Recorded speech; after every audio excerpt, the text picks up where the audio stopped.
Bonjour tout le monde, j'espère que vous allez bien. Aujourd'hui, je vous propose un nouveau tuto, une manique en forme d'œuf. Vraiment très jolie et on va la faire doucement. La broderie sera vraiment simple et vous pouvez choisir votre propre broderie selon l'événement qui est les fêtes de Pâques. Alors, il nous faut au total, pour les deux couleurs, il nous faut 50 grammes, un coton ou bien un fil euh, qui se trouve chez vous euh, et un crochet adapté à votre fil.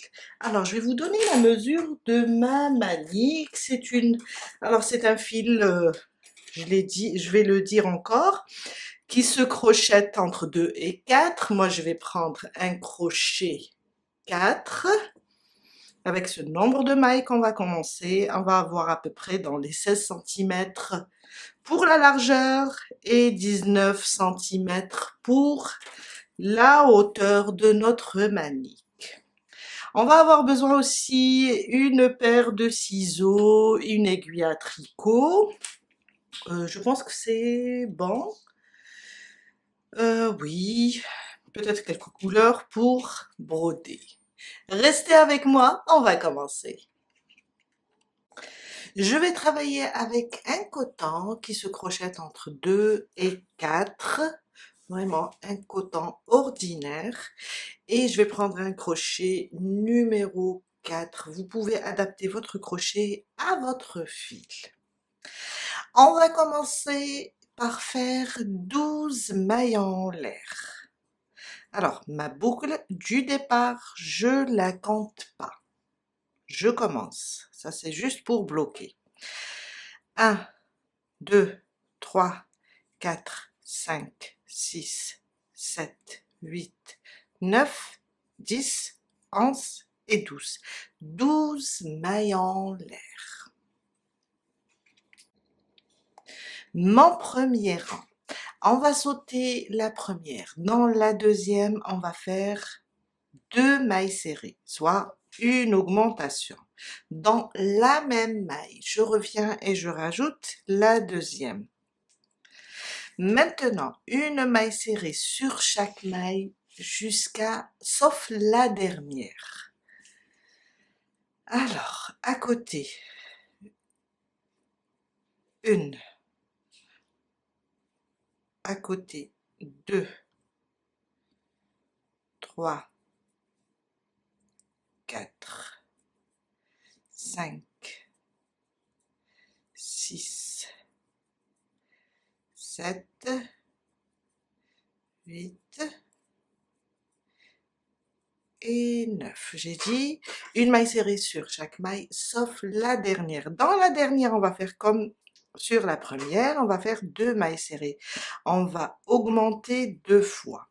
Alors, on avait 12 mailles en l'air, on a sauté la première, ça fait 11, et on a fait une augmentation au début et à la fin.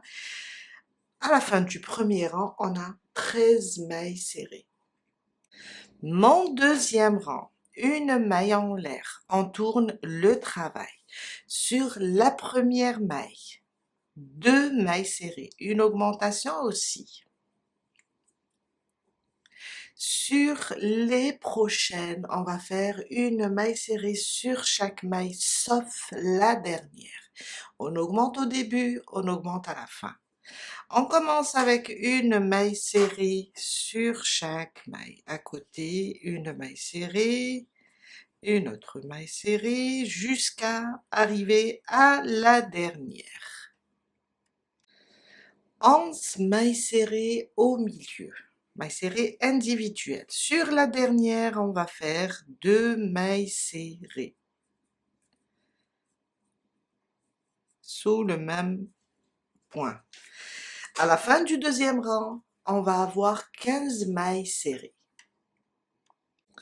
Mon troisième rang, mon quatrième et mon cinquième, on va répéter le deuxième rang.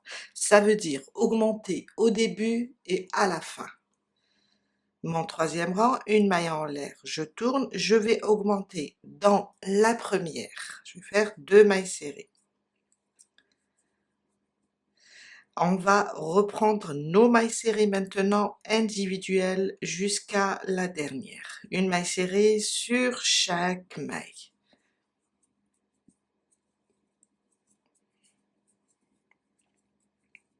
Une maille serrée sur chaque maille. Je suis presque vers la fin.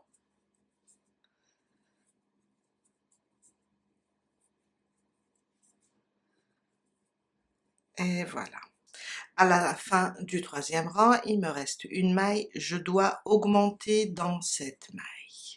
2 mailles serrées sous le même point. On a terminé notre troisième rang et on a 17 mailles serrées. Alors, le quatrième, on va augmenter au début et à la fin et on aura 19 mailles serrées. Le cinquième, on va augmenter au début et à la fin et on aura 21 mailles serrées. Je vous laisse faire et on se retrouve tout à l'heure après avoir terminé le rang 5. Je suis à la fin de mon cinquième rang, 21 mailles serrées. Mon sixième rang, on va garder les 21 mailles serrées et on va faire seulement une maille serrée sur chaque maille. On garde à côté, on garde le nombre 21. C'est un rang stable. Une maille serrée sur chaque maille. Mon septième rang, on répète le rang numéro 2. Ça veut dire une augmentation au début, une augmentation à la fin. Une maille en l'air, on tourne notre travail et on commence. On va augmenter sur la première maille. À côté, ça sera une maille serrée sur chaque maille. Et quand on arrive à la fin, on va augmenter aussi.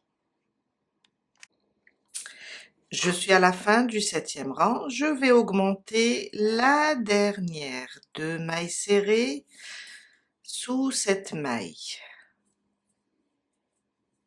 Une, je reviens et je rajoute une deuxième maille serrée. Et à la fin du septième rang, on va avoir 23 mailles serrées. Du huitième rang au 18e rang, on va répéter le rang 6. Vous vous rappelez du rang 6, c'était un rang stable. On n'augmente pas. On va rester sur les 23 mailles serrées du rang 7 jusqu'à faire 11 rangs. Du rang 6 du rang 8, pardon, au rang 18. Sauf que moi, à partir du rang 11 à peu près, je vais changer de couleur. Je vais seulement changer, mais les mailles resteront toujours 23 mailles serrées. Alors, on commence le huitième avec une maille serrée sur chaque maille et on va répéter le neuvième, le dixième, le onzième jusqu'à arriver au 18e. Une maille serrée sur chaque maille. À partir du rang 11, je vais vous revoir pour changer la couleur et on va continuer jusqu'au rang 18. Je viens de terminer le 11e rang. Je vous ai dit que j'allais changer de couleur. Alors, je vais ouvrir ma dernière maille. On peut couper le fil et reprendre avec un autre, mais même j'aime bien cette méthode. Je vais reprendre une autre couleur. Je vais prendre du rose par exemple. Et je vais fermer ma dernière maille avec le rose. Et je vais continuer du 12e au 18e avec la même couleur et avec une maille serrée sur chaque maille. On peut couper le bleu, la couleur initiale. Voilà. Et on va commencer avec le rose, une maille serrée sur chaque maille. On reste toujours sur le nombre 23 et on fait ça jusqu'au 18e rang. Je viens de terminer mon 18e rang. J'ai dit du 8e au 18e, 11 rangs stables, 23 mailles serrées. Mon 19e rang, on va commencer à diminuer. Une maille en l'air, on va diminuer là 2 mailles au début et 2 mailles à la fin. Ça veut dire on va piquer dans la première, ramener le fil, on a 2 boucles, on les garde comme ça. On pique dans la deuxième, on ramène le fil et on a, je refais, et on a 3 boucles.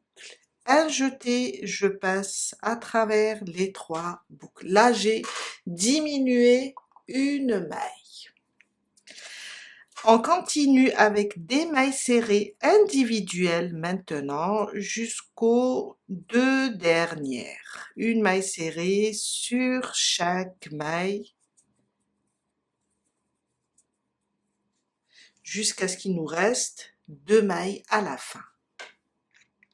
Je suis à la fin de mon 19e rang. J'ai laissé les 2 dernières mailles. On va faire aussi la diminution de la même manière. On pique dans la dernière aussi. On ramène le fil et on fait notre diminution. On a 21 mailles serrées. Le rang 20 et 21. On va répéter le rang 6. Vous vous rappelez du rang 6, c'est un rang stable. Ça veut dire une maille serrée sur chaque maille. On va répéter le 20 et le 21. 2 rangs stables. On va rester sur le nombre 21 mailles serrées pour chaque rang, pour le rang 20 et le rang 21. J'ai terminé mon rang 21, 20 et 21, c'est des rangs stables. Mon rang 22, on va répéter le rang 19. Une maille en l'air, on va diminuer 2 au début et 2 à la fin. Oups, je dois faire une diminution sur les 2 premières. Et je reprends mes mailles serrées stables.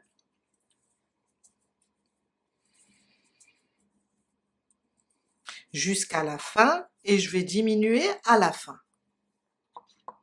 Je suis à la fin de mon rang 22. Je vais diminuer les 2 dernières. Et on va avoir 19 mailles serrées. Mon rang 23, c'est un rang stable. On tourne et on fait une maille serrée sur chaque maille. Jusqu'à la fin, on reste sur le rang, sur le nombre 19. Sur le nombre 19, oui. J'ai terminé le rang 23.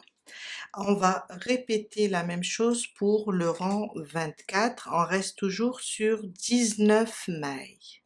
Ça veut dire une maille serrée sur chaque maille. Comme on a fait pour le rang 23. 19 mailles serrées au total. J'ai terminé mon 24e rang, toujours avec 19 mailles serrées. Mon 25e rang, on va répéter le rang 19. Là où on a commencé les diminutions, on va diminuer une maille au début, une maille à la fin. Alors, une maille en l'air, on vient diminuer. Alors, sur la première, sur la deuxième, on a 3 boucles, on passe à travers les 3 boucles. On a fait une diminution d'une maille. Maintenant, une maille serrée sur chaque maille jusqu'à arriver aux 2 dernières où on va faire aussi une diminution. Je suis à la fin de mon 25e rang, j'ai laissé les 2 dernières, on va faire une diminution. Et à la fin du 25e rang, on va avoir 17 mailles serrées.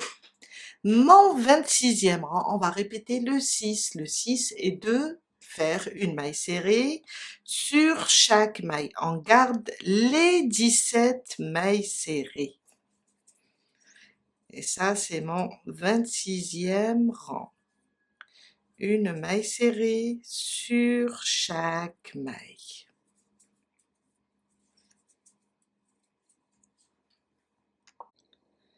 Mon 27e rang. On va faire aussi une diminution sur les deux premières et les deux dernières.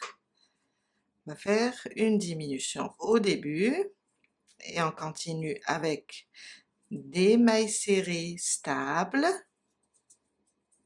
une maille serrée sur chaque maille, et quand j'arrive à la fin, je diminue les deux dernières. Je suis à la fin du 27e, on continue, on diminue les deux dernières mailles et on va avoir 15 mailles serrées. Mon 28e rang, on va faire une maille serrée sur chaque maille. On va rester sur les 5 mailles, plutôt sur les 15 mailles serrées. Jusqu'à terminer le 28e. Mon 29e rang et mon 30e, 31e, 32e et 33e, 5 rangs. On va juste diminuer au début, à la fin, au début, à la fin. Ça, c'est le 29e rang. Je vais diminuer au début. Je vais continuer avec des mailles serrées individuelles jusqu'à arriver à la fin. Alors, on avance avec des mailles serrées individuelles. À la fin, on va aussi diminuer. Il me reste 2 mailles. Je vais diminuer les 2 mailles. Ça, c'est le 29e rang. On va répéter la même chose pour le 30e, 31e, 32e, 33e. Ça veut dire 5 rangs. Ça, c'est le premier. Il nous reste 4 rangs. On diminue au début et à la fin. J'ai terminé mon 33e rang avec 5 mailles serrées à la fin, le total. Alors, on a terminé cette partie. On va juste couper le fil et on va faire une deuxième pareille. Sauf que la deuxième partie, il faut pas la couper. C'est avec ça qu'on va faire l'assemblage des deux pièces. Alors, j'ai préféré garder celle-là comme la face et la couleur où il y a la couleur unie comme le dos de ma manique. Et ce que je veux aussi, je veux tout simplement broder quelque chose ici, quelque chose de très simple. On peut broder ce qu'on veut. Peut-être qu'on va faire des zigzags, qu'on peut faire des petites fleurs, on verra. Et après, on peut assembler les deux pièces et leur faire ici une petite, un anneau, une petite tige pour pouvoir l'accrocher. Alors, j'ai fait une petite broderie en forme de zigzag. Je vais refaire aussi ici une autre. Peut-être après, ça sera des fleurs. Ou bien on peut broder 2 yeux et un bec. Ça sera aussi très joli. Je vous donne seulement des idées. Après, c'est à vous de voir ce que vous voulez faire. Alors, je vais laisser comme ça à peu près. Et je vais commencer. Moi, je ne compte pas. Je regarde et je vois si c'est bon. Voilà. Je reviens là, je ressors au même endroit. C'est juste pour faire des zigzags. Comme ça. encore à peu près ici. C'est pas grave si c'est pas vraiment identique. Je pense que je sors à côté un petit peu. Ce qui est bien avec la broderie, on peut défaire, on peut couper. Et je reviens. Vous pouvez vous inspirer aussi de la broderie des œufs qu'on a fait l'année dernière, les œufs de Pâques. Je vais vous laisser le lien. Peut-être que vous aurez des idées. Alors, là à peu près.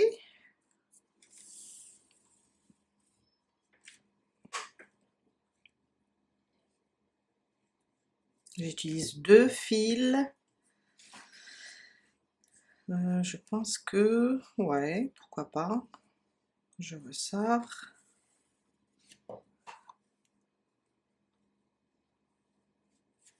Voilà.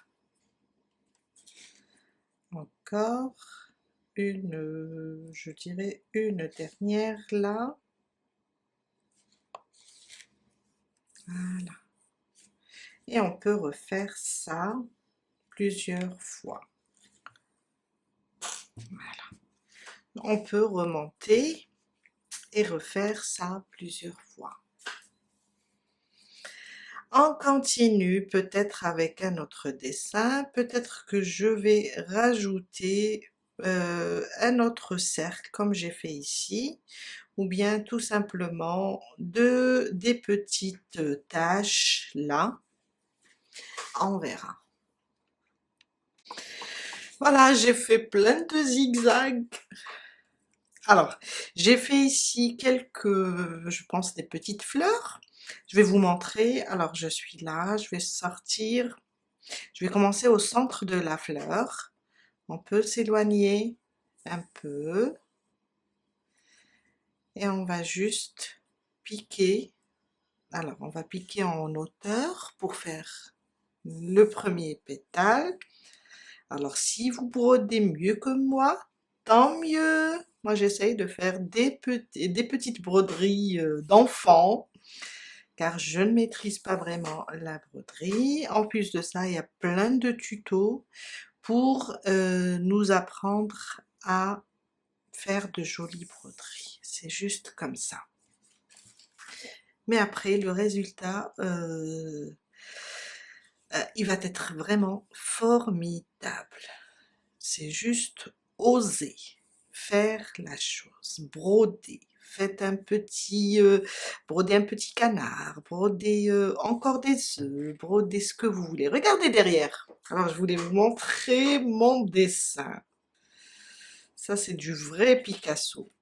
Mais c'est pas grave, du moment qu'on va faire l'assemblage, on fait nos nœuds derrière bien pour que ça ne s'ouvre pas au moment du lavage. Je fais mon nœud et je répète un double nœud sur les mêmes fils, comme ça. Après, on s'en fout, on va pas les couper à ras, car on va juste commencer notre assemblage. Alors, ça c'est le côté endroit, le dernier rang.